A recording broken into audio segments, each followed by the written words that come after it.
आज हम गंगा नदी तंत्र का पार्ट 1 देखेंगे। तो हम देखेंगे कि गंगा नदी तंत्र के अंतर्गत नदी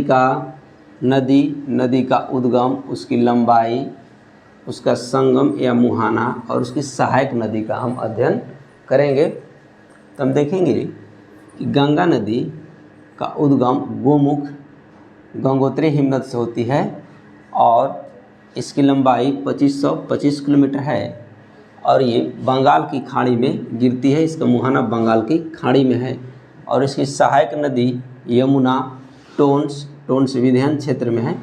टोंस जो है विंध्यन क्षेत्र में टोंस नामक नदी गंगा की सहायक नदी है।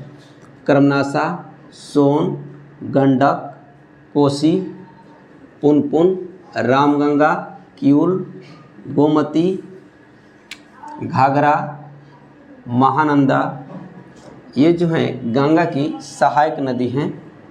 हम देखेंगे यमुना नदी यमुनोत्री से निकलती है बंदरपुछ हिमनद के पास से। इसकी लंबाई 1376 किलोमीटर है और ये प्रयागराज में गंगा से मिल जाती है। इलाहाबाद में गंगा से इसका संगम हो जाता है। इसकी सहायक नदी चंबल, बेतवा, टोंस हिमालयी क्षेत्र में। देखेंगे हमको टोंस जो सहायक नदी है गंगा की सहायक नदी भी है और यमुना की सहायक नदी भी है। तो जो दोनों ये टोंस हैं, ये अलग अलग नदियां हैं। विंध्यन क्षेत्र में टोंस नामक एक नदी बहती है जो गंगा से मिलती है और हिमालयी क्षेत्र में एक टोंस नामक नदी बहती है जो यमुना से मिलती है। इसके अलावा हिंडन, बरेन, सेंगर, ये सब जो नदियां हैं यमुना की सहायक नदी हैं। चंबल नदी की बात की जाए तो चंबल नदी मध्य प्रदेश की महू से निकलती है और महू के पास जनापाव पहाड़ी है, यहीं से चंबल नदी का उद्गम होता है और इसकी लंबाई 960 किलोमीटर है और यह यमुना नदी में इटावा के पास मिल जाती है। इटावा जिला उत्तर प्रदेश में पड़ता है। और इसकी सहायक नदी की बात की जाए तो काली सिंध, बनास, पार्वती, छिप्रा, खारी इसकी सहायक नदी है। अब अगला देखेंगे रामगंगा नदी दूधा टोली पौड़ी गढ़वाल से निकलती है। उत्तराखंड के पौड़ी गढ़वाल से निकलती है और इसकी लंबाई 696 किलोमीटर है और यह कन्नौज के पास गंगा नदी में मिल जाती है और इसकी सहायक नदी खोन है। अगला हम देखेंगे घाघरा नदी को सरयू नदी के नाम से भी जानते हैं और ये मापचाचुंग हिमनद से निकलती है और मापचाचुंग हिमनद तिब्बत में स्थित है और इसकी लंबाई 1080 किलोमीटर है और यह गंगा के निकट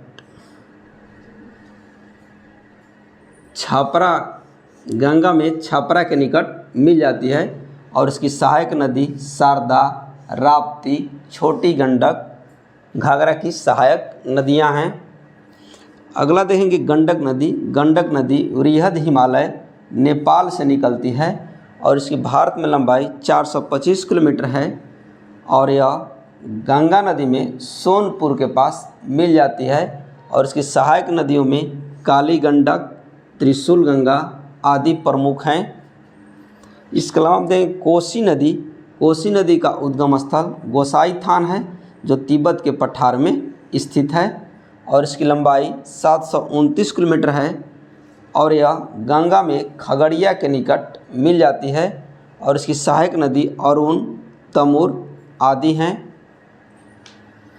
बेतवा नदी विंध्य पर्वत से निकलती है। मध्य प्रदेश के रायसेन के पास विंध्य पर्वत से बेतवा नदी का उद्गम होता है और इसकी लंबाई 480 किलोमीटर है और यह यमुना नदी में उत्तर प्रदेश के हमीरपुर जिला में मिल जाती है। इसके अलावा हम देखेंगे सोन नदी का उद्गम स्थल अमरकंटक पहाड़ी है। अमरकंटक पहाड़ी जो कि मैकाल पर्वत की सबसे ऊंची चोटी है और यह 780 किलोमीटर लंबी है और इसके बाद देखेंगे ये जो है पटना के दानापुर के निकट गंगा नदी में मिल जाती है। और उसकी सहायक नदियों की बात की जाए तो रिहांद, उत्तरी कोयल, जोहिला, गोपत, कन्हार आदि जो हैं सोन की सहायक नदी हैं। तो इसी के साथ पार्ट 1